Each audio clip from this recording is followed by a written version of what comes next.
Welcome to another episode of Living with FASD, Candid Conversations with Patti Kasper. This podcast is for those who are living with the effects of prenatal exposure to alcohol, their loved ones, and anyone else wanting to learn more about fetal alcohol spectrum disorders. Each week, you'll hear from someone whose expertise is either professional or living experience with FASD. I'm your host, Patti Kasper, bringing you both. Now let's get started with another candid conversation. All right, welcome back to Living with FASD, Candid Conversations with Patti Kasper. I always enjoy podcasting with you as my guest. Today, we're going to show a mini documentary that you talked about a year and a half ago when I first had you on. You were just wrapping up production of it. There was no schedule yet for when it would be released, and that was a long time coming. But if you could start by sharing with the audience what led to the development of this product and what were some of the challenges or obstacles that you had getting it across that finish line. Okay, great. Thank you. Well, first of all, this project was so much fun. It's just been a wonderful experience for me. But it was all started, so in the late 90s, Jan Lutke from Canada, and I were doing a presentation at a conference in Hawaii. We were going to be on a panel answering some questions. And so the night before the conference, we sat down to kind of organize our talk and our talking points. And at that time, people used to say, well, there's no one way to work with people with fetal alcohol. There's no recipe. Mm-hmm. And I said, but there are ingredients. Mm-hmm. And so we sat and talked just between the two of us. This was just a casual conversation. Mm-hmm. We made a list of 8 things that we found that worked with people with FASD. Like what I was finding in the schools, what Jan was finding in her work and in her home. And we came up with 8 things, 2 C's, 2 R's, and 4 S's. Okay. And if you look at those, how you avoid a crisis. You can see the crisis, but it's avoided. I love and that. So, yeah, we were talking. And Jan's brilliant, by the way, as you know. And so we made this list, and I said, let's call it the 8 Magic Keys. So this was 1997. And so the next day at the conference, we presented our 8 Magic Keys. And, I've written 2 books. I've published chapters in books. I've done lots of presentations. But in all those years, since 1997, I have not been asked for anything more. That's the thing I've gotten the most requests for, was the 8 Magic Keys. So anyway, so we found as the years went by that those things really worked: consistency, structure, routine, supervision, etc. And so in 2014, I was doing consultation with Anchorage School District here in Alaska. And I was working with a group of master teachers and other educators. And we were talking about the challenges of working with the huge number of kids we have in our school systems throughout the US, mostly undiagnosed, living with FASD, and what the challenges we had in the system. And so we were trying to figure out a way to get more information to the parents and the teachers in the school district. And so this group of wonderful educators came up with the idea of doing a movie, an animated movie. And they got together, and this is all volunteer time on their part. And we all together, it was they that led it. And they did this 8 Magic Keys video, animated video, showing a school system and using these different strategies. Okay. And that video has been translated into several different languages. It's a classic. Anyway, so in 2020, Hope Finkelstein called me, and was working as a FASD person for the state of Alaska. And she's magnificent. She's wonderful. She's a community organizer, wants everyone to get credit for the work that they've done. And she had come up with some money and she called me and said, we would like you to do a project, an anniversary edition of the 8 Magic Keys. And I said, well, what are the guidelines? She said, we don't have any. And I said, oh, good. And she said, whatever you want to do. She said, we're going to fund the money through the just newly formed nonprofit Alaska Center for FASD. So the money will come through that organization. And in the end, they'll own the video, but it'll be free to everyone. And so I sat and thought about it, and I thought, what is the biggest issue in the field? And I thought, it's adults living with FASD. And we have all this information, doesn't always get to the schools, but we do have information to help teachers. We have information to help parents of young children. But then as people living with FASD go into adult life, that's the hardest time of life for them. Everybody, those transitional years. Yeah. But especially with the issues of not being able to read social cues or not being able to judge who's trustworthy, those are huge and make those transition years so much harder than they are for most people, which are already difficult enough. Yes, absolutely. And that's where a lot of them really, all of them fall through the cracks, and they're very, very vulnerable. Yeah. So I think part of that too is the slower developmental pace. You know, an 18-year-old with fetal alcohol spectrum disorder is rarely developmentally 18 years old. More often than not, 10 or 11. Or younger. Yeah. Trying to navigate the huge challenges of early adult life. It used to drive me crazy as a social worker on call, getting calls from the clients in the young adult, that transitional age program. Sure. And they would be calling for help with things that most younger teens would be able to manage.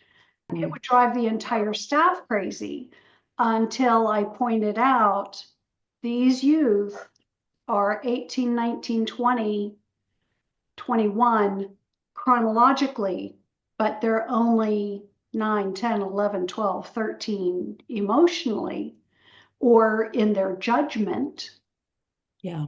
And it made all the difference in the world in finding compassion and willingness to come along and provide the support that truly was needed. I can identify with that statement from even my own educational career. When I first started recognizing, I had a long history of working with people with behavior disorders before I ever really ran into fetal alcohol, before I recognized it and started speaking out. This was in the late 80s. And so I already thought I knew I knew the techniques that worked. And, you know, the statement, sometimes the things we try to change end up changing us.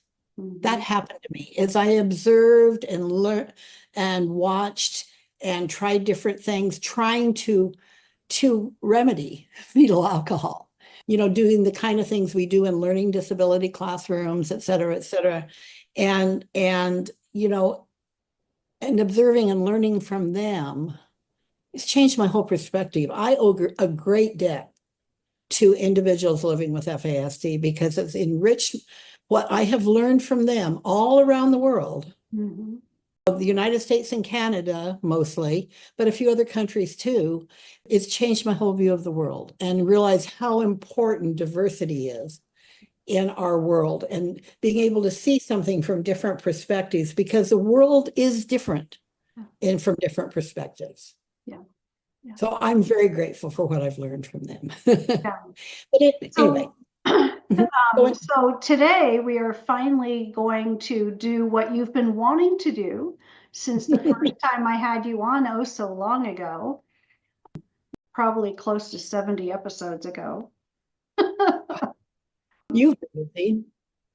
We're finally going to be able to show the film, and just so that everyone in the audience is clear, I do have the rights to show it from the Alaska Center for FASD, which you got on my behalf, because you were involved in the production of it. You were very involved in the entire project, but the keeper of the I'll tell you the story. said yes, by all means. Yes, absolutely. Yeah. And people watching this can also download it, can also go to the Alaska Center for FASD, get the link and share it and pass it on. It's free. It's available to everyone. So and we pass will it. have, and we'll have the link in the show notes. And Good. for anyone that listened to last week's episode or watched last week's episode with Gina Shoemaker, this is that film. So Okay. Well, let me tell you the story of how it happened then. Oh, So sure. Hope Finkelstein called me, and I told her, of course, like we had talked about, the toughest time, and the time that the field hasn't been paying. We don't have a lot of information on what works for adults living with FASD. And so the first film, the 8 Magic Keys film, came from Jan Lutke and I observing individuals with FASD trying different techniques. So we observed them and came up with the techniques. Mm-hmm. This one, I said when I was talking with Hope, I said, the information needs to come from successful adults. Of being a dog mama. I said, we need to, let's find some individuals living with FASD who are adults living in Alaska, and let's ask them. Let's learn from them. So that's a big difference between this film and the first one. So what we did is we invited adults living with FASD to join us. We had several Zoom meetings and where we just talked. Gina was part of that, Morgan Fawcett, Alex Stewart, and some other really wonderful folks. Yeah. And so Marilyn Pierce Bolger was the director of the Alaska Center for FASD. So she was intimately involved in this from the beginning as well. So we got together, did these Zoom meetings, and what we did was just listen. Okay.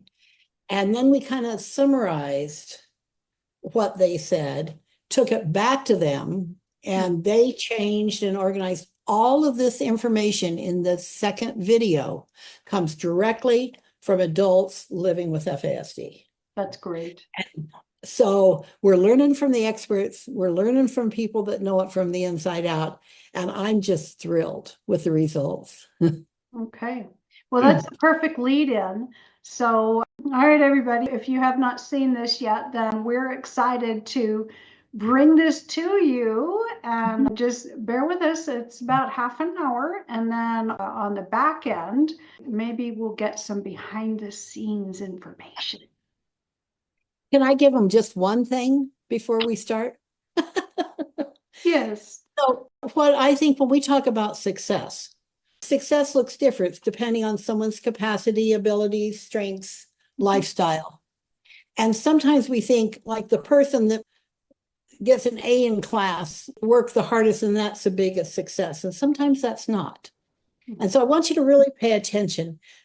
All of these people in this field, in this film, are hugely successful. And I want to tell you something about Justin. He's the one in the wheelchair. Mm-hmm. And when you look at, I've known him since he was an infant. Oh.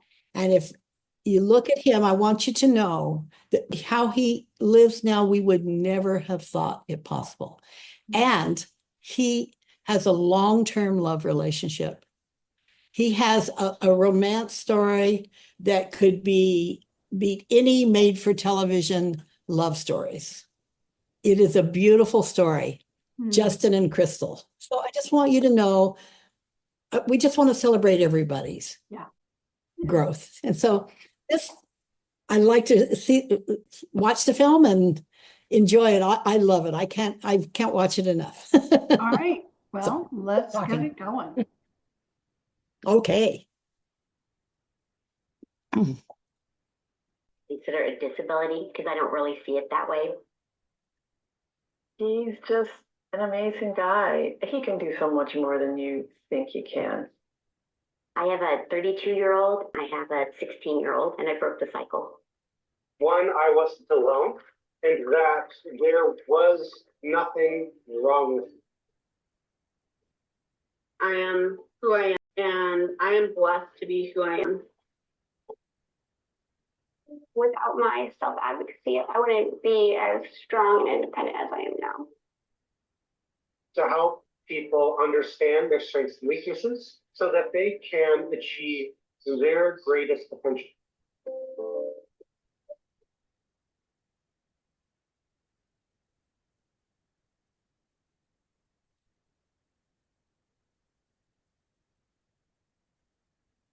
Hi, my name is Mario, and I have a fetal alcohol spectrum disorder, also known as FASD. It is a health condition that can include physical, emotional, social, and learning difficulties that are the result of prenatal alcohol exposure. My brain works differently, and some things come harder for me, but over time, I have learned to be successful.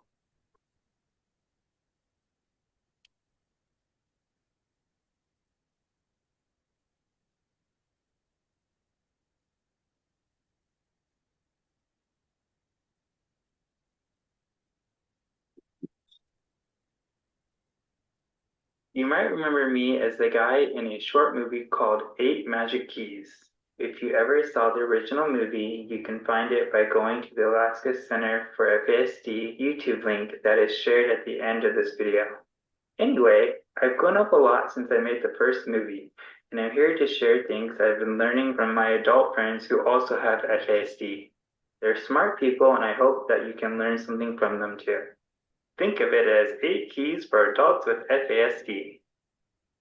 The first key is advocacy. Advocacy can be something adults do to help a child, or that adults with FASD do to help themselves. Listen to some stories my friends share about things that work for them. My first self-advocacy was actually when I did get diagnosed. Growing up, I always knew there was something different about me, just didn't know what. I went to my mom after school and was like, hey, watch this video. It kind of seems like me. Maybe we should look into it. I went through the whole diagnostic process. I do have FASD, and without my self-advocacy, I wouldn't have gotten the diagnosis that has helped me. I wouldn't be as strong and independent as I am now. As a young adult, I was not too happy with the diagnosis because I didn't want to be labeled. Now that I'm able to have my own voice, I'm able to speak up about it, and I'm not shy to tell people what it is. I'm not afraid to tell my story. My moms were able to help me in school, getting the help I needed. And then in adulthood, they still are helping me make sure that I understand what paperwork is coming in for my apartment. And my boyfriend helps me understand things that are going on around me that my moms necessarily can't help me with. One of my greatest advocates was my grandmother. She was the individual that all of the diagnoses that I required to get my diagnosis.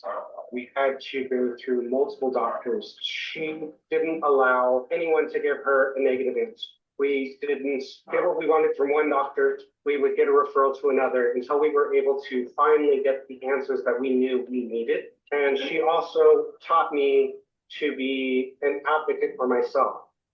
She was asking me what I needed, what I felt was required, and allowed me to have the say on which doctors I wanted to use or not use. I think some of my greatest forms of self-advocacy were learning to step back and accept that I have disabilities, that I require adaptations to be functional, and also to be willing and open with anybody that needs to be aware of those disabilities. Well, I wasn't diagnosed until 50. I got on a Facebook page called Flying with Broken Wings, and it helped me quite a bit to see people advocating. I stage homes. I staged over 600 homes. I have had to get a backbone because people have taken advantage of me business-wise. And so I've had to stick up and maybe even take a retainer before I start a job, because that way I don't have to worry about them taking advantage of me and not paying me later.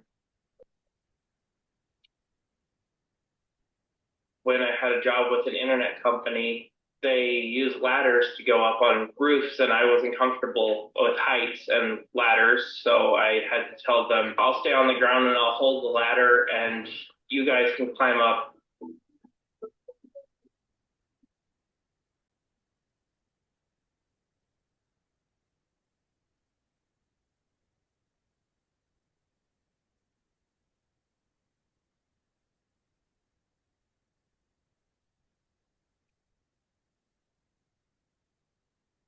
The next key is to learn about your strengths. Through the years, my friends and I have all learned to figure out how to focus on our strengths rather than the things that are hard. It takes a level of self-awareness and self-reflection to really sit back and analyze what you enjoy, what you're good at, and how you can improve those things. And sometimes you stumble upon your strengths simply by accident. When I picked up the flute at 14, it came naturally. It was something that made me happy, and it continued to improve my life in academics and other areas as I continued to grow as a musician. That's something that has been paramount to my success as an individual. I had to look at what my triggers were and what were my coping skills.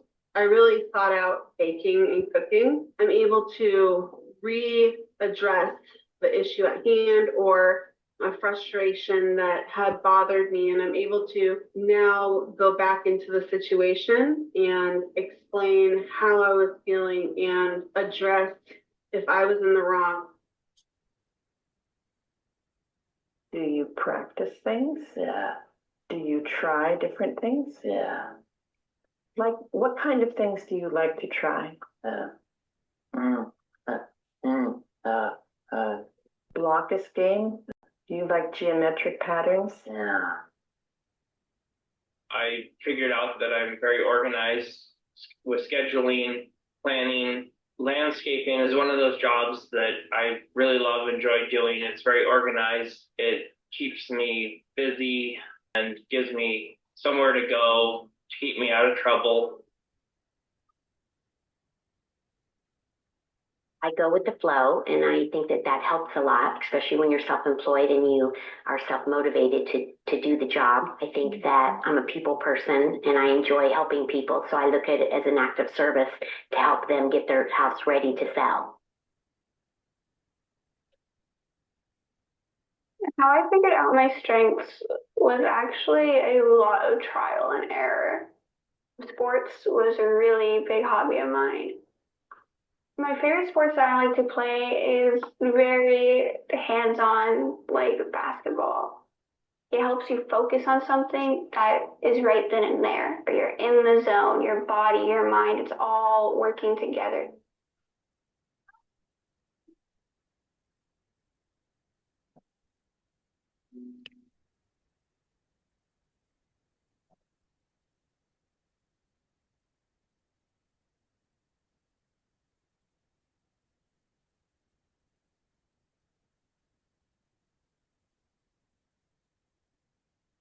Next, let's talk about communication. It can be a really tricky thing for everyone, whether or not they have FASD. Sometimes it's just hard to be understood or to understand what someone else means or is saying. Here are some thoughts my friends have about this.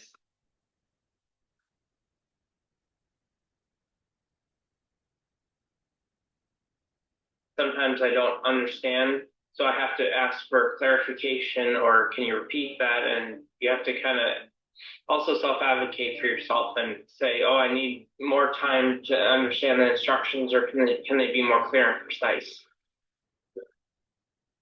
Communication is a real struggle for us. I think it depends on how you're communicating. If I get text that I don't understand, I'll have to call the person and say, I'm sorry, but I misunderstood, or I want to make sure I'm getting exactly what you're saying. I didn't quite understand what the question was. I got frustrated. I kind of wanted to give up. I didn't want to go and move forward. After going back and forth, I was able to sit down and call the instructor. I said, I'm not understanding this. Is there a different way it could be phrased so I can understand it? Well, one time I was at work and my boss came up and told me, you need to get this done. This needs to be done by the end of the week. Unfortunately, that item did not get done by the end of the week because I completely forgot about it because I didn't have a note or an email to go through. And that's when I realized I probably should talk to my boss and be like, hey, you're going to have to give me notes if you want things done. If they don't know sign language, how else can you let them know what you want? Sometimes do you write things for people if they don't understand? Yeah, that helps a lot, doesn't it? Miscommunication has happened a lot throughout my life just because sometimes the way I express things, I can't communicate very well to other people. And then they get upset because they think I'm being disobedient or just ignoring them. And so they get upset because they don't understand what I'm trying to say. And then I get upset because they're being upset that I am not being able to communicate. And I think they're not communicating, but they think I'm not communicating. And it's just a big spider web of miscommunication at times. I still struggle with people asking me things. I've learned to be able to stand up for myself and say, I'll come back to you with that. And I usually take a couple deep breaths, go do a project, and then I'll come back and I'll be like, oh, remember that question you asked me? And then I'll give, whatever the answer was.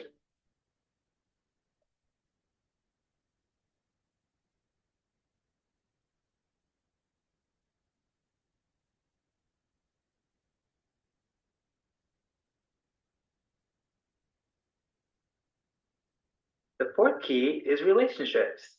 Like everybody in the world, my friends and I want to be liked and to please others. Sometimes it's hard to figure out who can be trusted. Listen to their advice about relationships and how to figure out who to trust.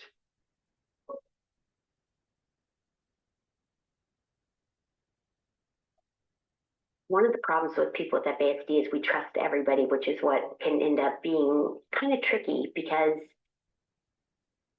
people take advantage of us because we're kind of gullible and vulnerable. Sometimes you trust the wrong people and then you end up getting burned, and that's hard. So I don't have very many people that I really trust.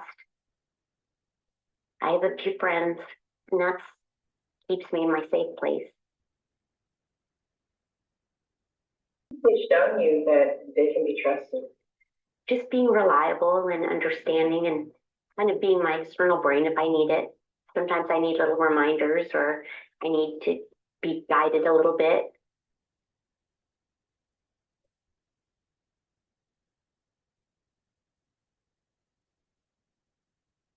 A trusted person is someone who is kind, helpful, caring. They'll look out for you. If you have a problem, they'll help you fix it. It's somebody who understands and accepts the fact that, yes, they're going to have to work around what my brain does instead of just railroading and telling me it's their way or no way at all. One of the criteria that I look for is their understanding of my disabilities. Acknowledging the fact that your disabilities are a formative part of your personality and how you function within the world. They understand who I am as an individual. We understand what my disabilities are, where I need help, but also where I don't require assistance. Significant other has definitely been such a positive, trusting person in my life.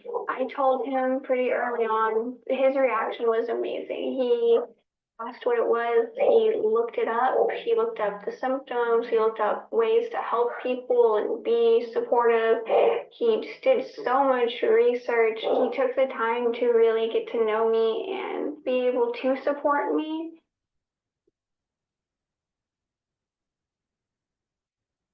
to trust someone, you have to allow yourself to be vulnerable. That doesn't come easy. It has to be like a non-judging person, or just has a love for understanding people. Who are the people that are your friends and are good helpers for you?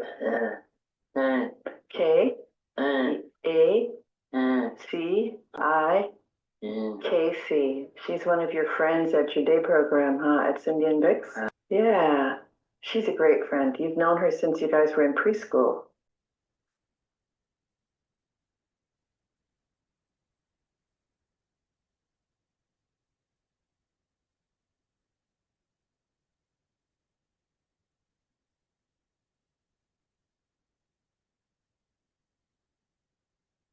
The next key is interdependence. It is a very important idea. Interdependence means letting those you trust give you advice and support and not rushing to grow up. There is no magic age at which we are ready for more social or personal responsibilities. It takes time, patience, and support through interdependence long term, but remember, we do change and grow over time. I did tell my parents that I wanted to move out and be in my own place and have my own, space to do my own thing. And they agreed with it, and they helped me find a place. I've been living in that place for almost 7 years now. I was afraid of driving. I had my driver's license for about 2 years, didn't touch a car. One day, was sitting in the passenger seat watching my parents drive around town, and I was like, oh, wait, this is all organized. This is all straightforward. I think I can do this. I just decided one day to tell my parents, I'm going to take the car down to the video store and I'll be right back. And so I took it upon myself to start driving, and I kind of it just all clicked, and I figured out how it all worked. I think that people expect more of you when you are a different age. They expect that you're supposed to be adulting, but it really doesn't work like that for us because my birth certificate doesn't match my developmental age. They say half your age, and that kind of makes more sense to me. Once I found out that I had the diagnosis, it helped me to put the pieces together and know why I struggled where I did. What others do now to help me in adulthood is giving me tasks and giving me a reasonable amount of time to do them. Also, they're there side by side with me to make sure I'm able to get through and understand what my task is.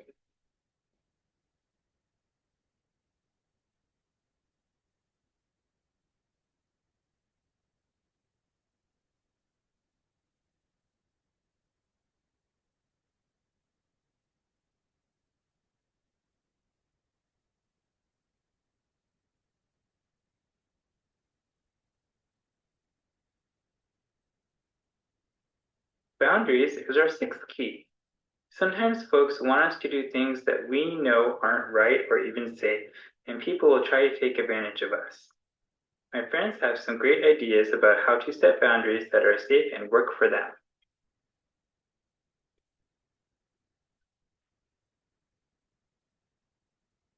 How do you decide how much you want to do? Or when you are done doing something? How do you decide that? When you're taking your blood pressure in the morning and it tells you hold still and the reading is high. Yeah.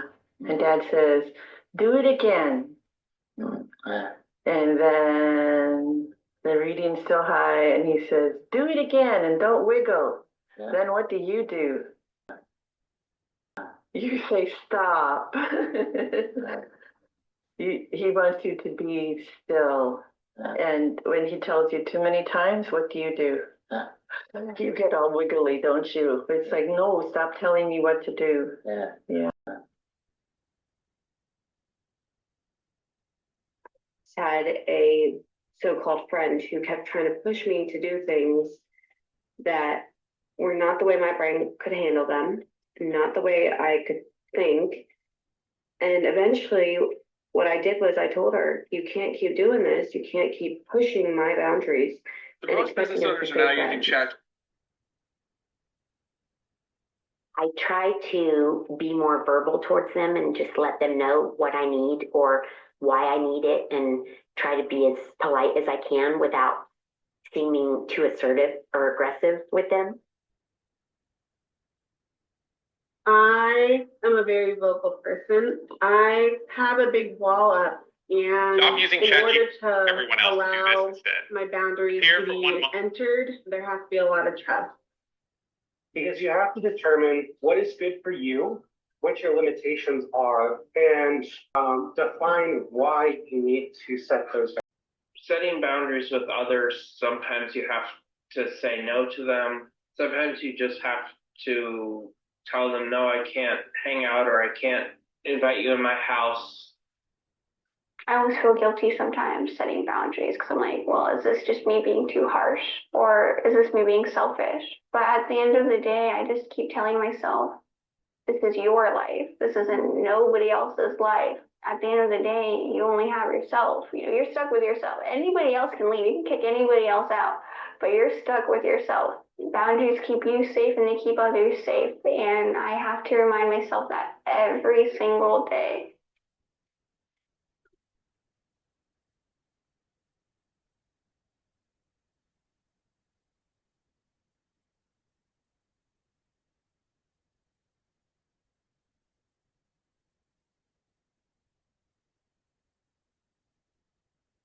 The seventh key is expectations.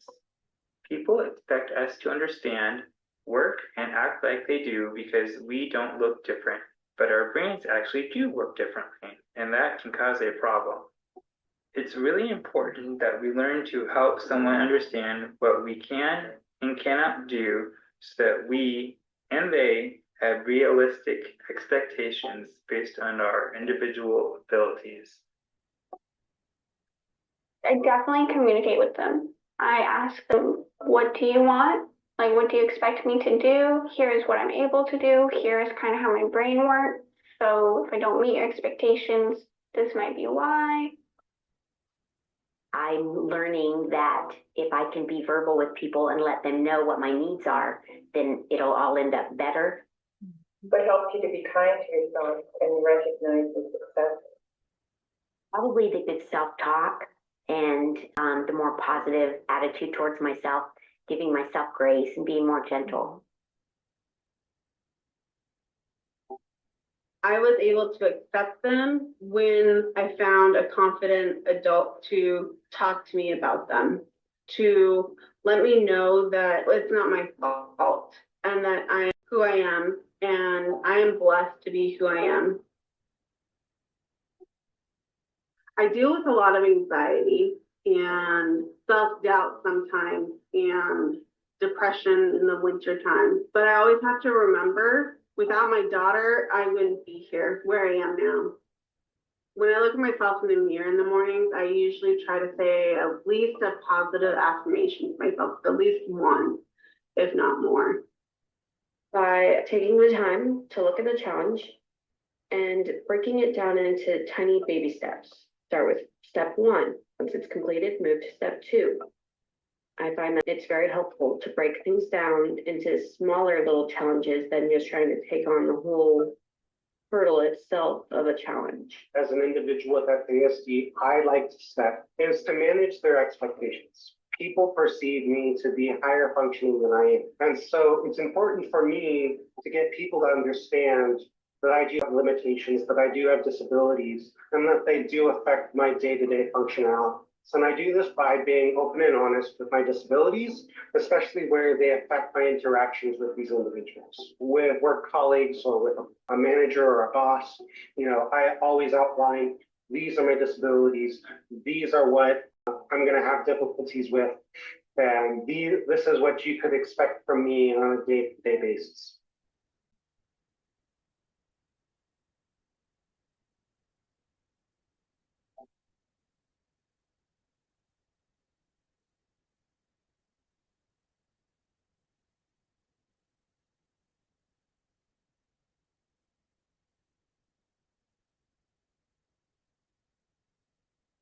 Structure is the last but super important key. The original 8 Magic Keys video talked a lot about structure and routine to help us stay on track and to know what comes next in our day. But we're all different in what we need, so each of us has to set up what works for us. Listen to my friend's good ideas. How I organize my days to help it be easier to get through is planning. I am a planner. I will plan everything from the moment I wake up to the moment I go to sleep, because if I know what to expect and I'm prepared, that makes me feel better. Repetition is really important to my daily life, because if I don't have structure, if I don't have repetition or a plan, it gets kind of chaotic up in my brain. And normally I do the same thing every day, so I set subtle things along the way, like my leash is normally on the handle of the door that's in the hallway, because after I'm done with the bathroom, I go to the hallway, I see the leash, so I know to take my dog out next. He did not do well with change at all. During COVID, all of his in-person services stopped. He'd been getting 37 hours a week of support from different programs out in the community. And he was at home with us 24/7 for a year and a half before that started up again. It was really hard on everybody. I used to lose my driver's license or my ID like several times a year. And I had this expectation that I shouldn't be doing that. And I would quit telling people that I even lost them because I was so embarrassed, because I would put it in a pocket or a jacket or something. And so once I was diagnosed, I decided that I was going to use a special purse that I put the ID in every single time. And I haven't lost one since I've been diagnosed.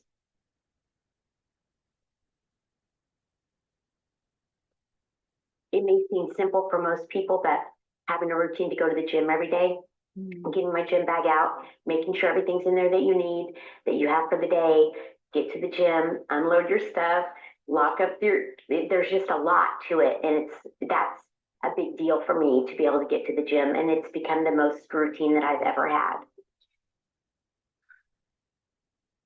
Like, I always have to have 5 minutes at least every 2 hours to myself to be able to have good structure.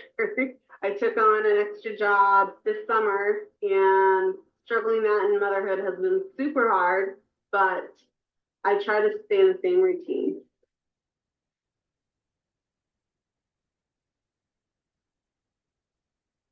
Structure, predictability, and a schedule are all things that are important for me.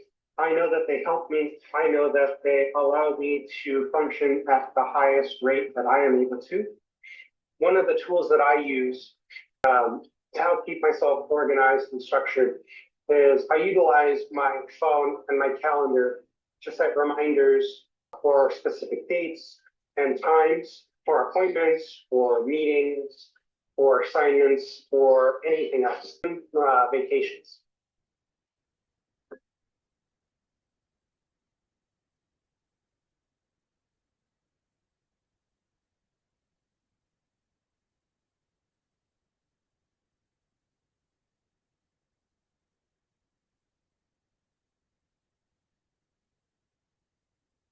FASD is a preventable disability, but many people are already living with it. We need to figure out how to support the folks who are living with brains that were built differently.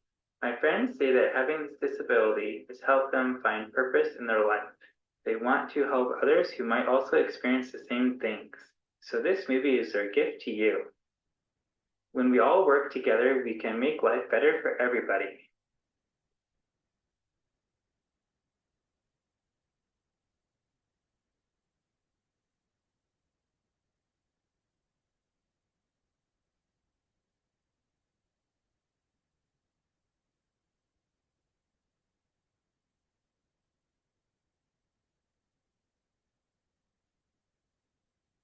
My hope for the impact that this video has on people is to show them that they're not alone. I just really hope that people see real life people who aren't actors and aren't trained media people that this is their life, this is how they go through it. And I hope that maybe they gain some inspiration or even just some comfort knowing that there's other people out there.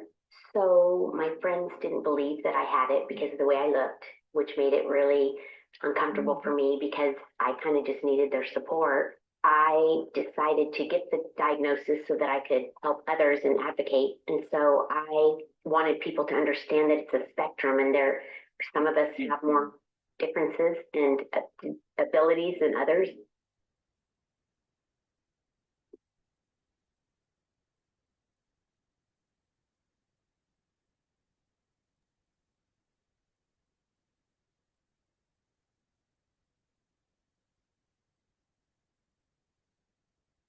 All right. So I just treasure Gina. She's the only one of those 7 that I know. For more on Gina's story, everyone, she is one of the interviewees, one of the chapters in my book, Sip by Sip, Candid Conversations with, no, that's Adults Living with FASD. Second edition is now out on Amazon, ebook, paperback, hardcover, but Gina's story is there. A few of the things that she stated in the film, she brought out in her conversation, and so much more. She's got some true gems of wisdom. Anyway, so I thought I would share that. And again, if you go to the Alaska Center for FASD.org. Yes. Yeah. Then you'll find the links for both of these films, the original 8 Magic Keys, the 8 Keys for Adults Living with FASD. So that really was marvelous. And there are so many just really good points. And I wanted to share this with everybody because it shows, it's such a beautiful demonstration how FASD looks differently in every individual.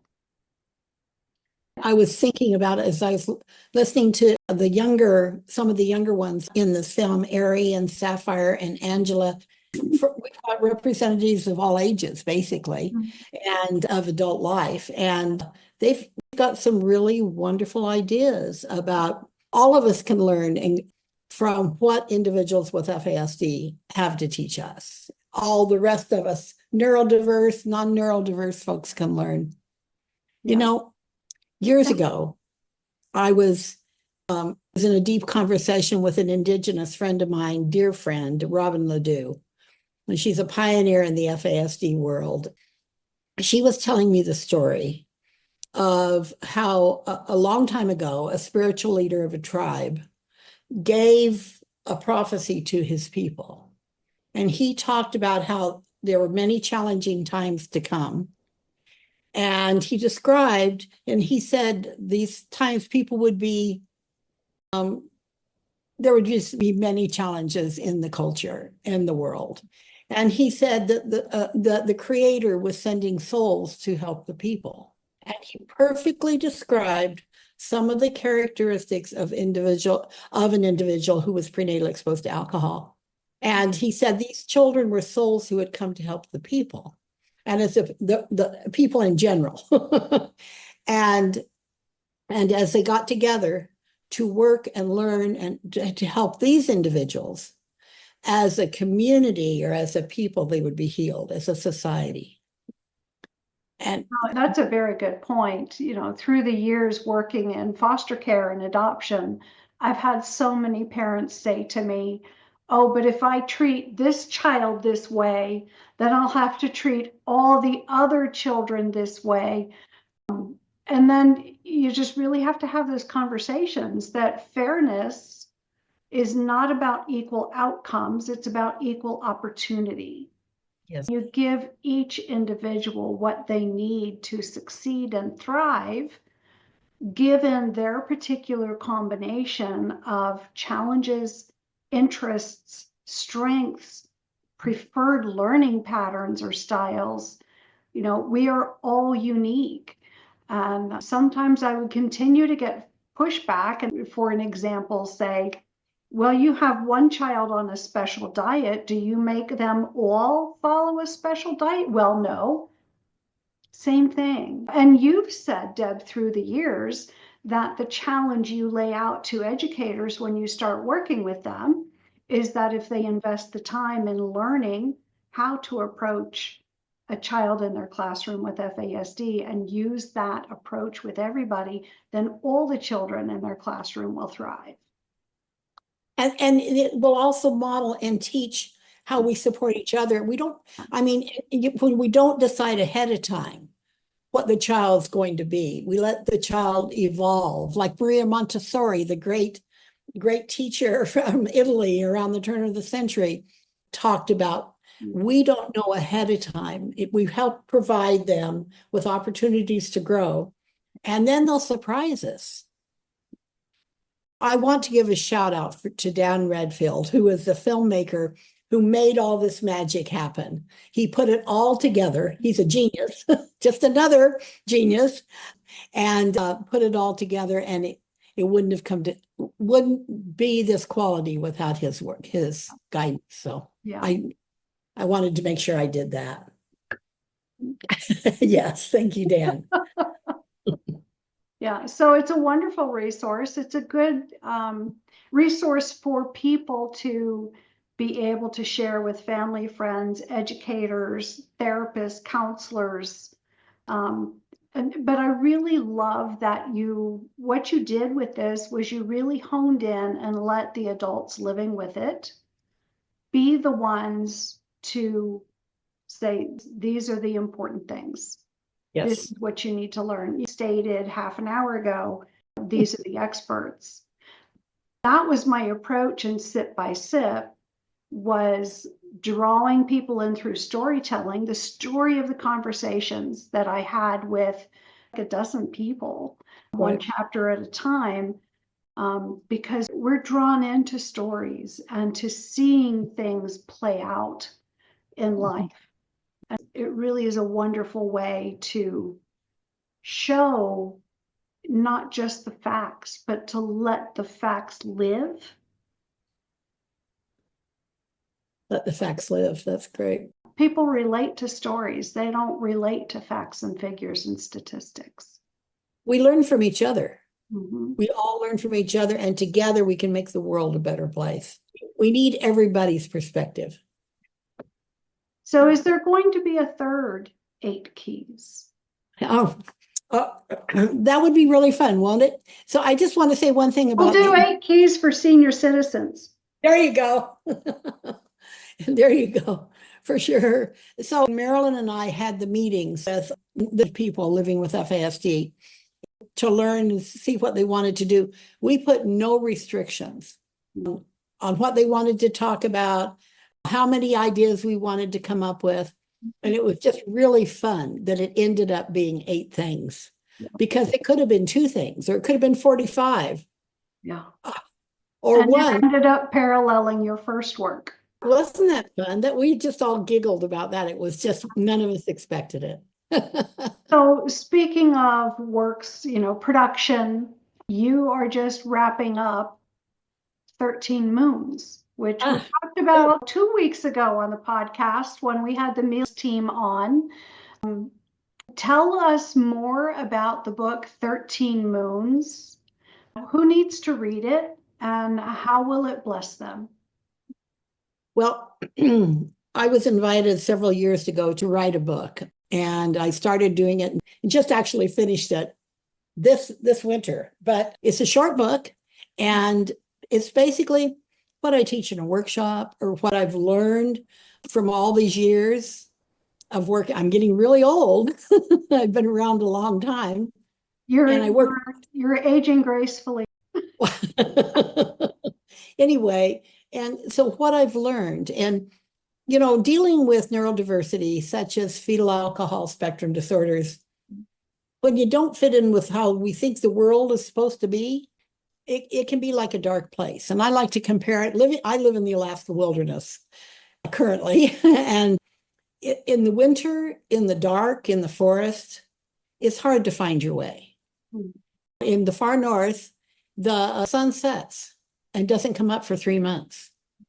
It's really interesting how many different shades of dark there are. It's very mystical.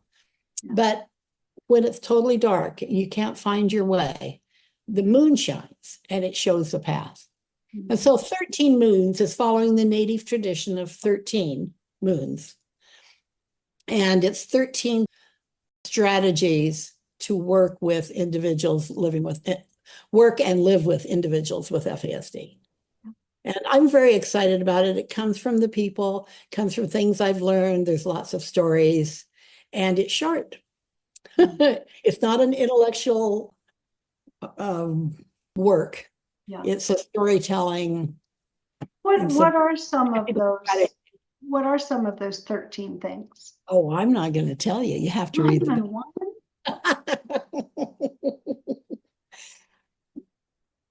Give us something that the audience can wet their whistle on. Okay. Well, to the Not foundation. the story with it, but just Okay. Yeah. The foundation of it all, to me, is understanding what people are trying to accomplish. And this statement, children always do their best, is one of my strongest beliefs in life. We can say, for example, I might do better. I'm trying hard right now to kind of make sense and quit from wiggling with my ADD and all of that. But I'm not trying to screw up. Okay. And if you recorded this tomorrow, I might not move as much or be able to talk more clear. But both times I was trying. And so children, adolescents, and adults, we don't get up in the morning saying, I'm going to go and ruin my career today. I'm going to get up and I'm going to go to school and I'm going to make the same mistake I've been making every day for the last 6 months. Oh, there's some secondary gain in that. I just know it. Yeah. All that, I think sometimes it's nonsense about the reasons why kids behave. But so what is the child trying to get? Because he doesn't want to feel more damaged, more alone, more shamed. And he's doing the best, he or she are doing the best that they can with the skills that they know, how their body feels, their understanding and dealing with the situation. So children always do their best is one of my strongest beliefs in life. And in a career, almost 50 years working with individuals. So that's the foundation. So how can we help somebody meet their basic human needs for love and belonging, etc., in a more effective way? We're not trying to change their behavior and make them behave. We're trying to help them achieve what all of us want: acceptance, love, respect, and be able to make sense of the world, right? And make sense of the world. Yeah. Have some fun. Fun is good. Yeah. Be able to make choices, freedom, a choice. It's a big one right now in our world. Yeah, it is. It is. So this Moons is coming out very soon. Very soon. Yeah, I know it's next on the production schedule for Jody, who is our publisher, mine and yours, and Antonia's. What a gift Jody has been, this Melior's team, as we talked about at length 2 weeks ago. It's just been phenomenal. Yeah. Yeah. Bless Parenting your Antonia's Parenting Your Porcupine will be out in the next few days. Yes, in the next and few then days. 13 following soon. Yeah. So yay. All right. So everybody be looking for Sip by Sip right now on Amazon, and probably next week for Parenting Your Porcupine, and hopefully the week after that for 13 Moons. So yeah. I'm excited. So Deb, thank you. Oh, thank you for inviting me. Thank you so much. Yeah, I know it's just the concept. It has been, and the film was just fun, and it was fun to be able to share it with y'all.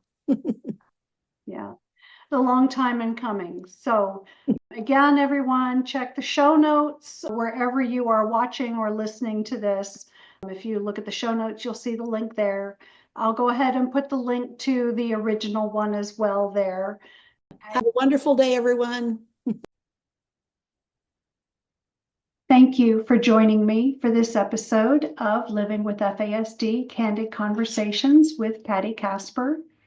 Feel free to send comments, questions, and topics you'd like to learn more about, hear more about, to me at livingwithfasdpodcast@gmail.com. Please remember to like, follow, and share this podcast on whatever platform you use so that more people can find the podcast. Have a blessed week, everyone, and tune in next Monday for another candid conversation on Living with FASD.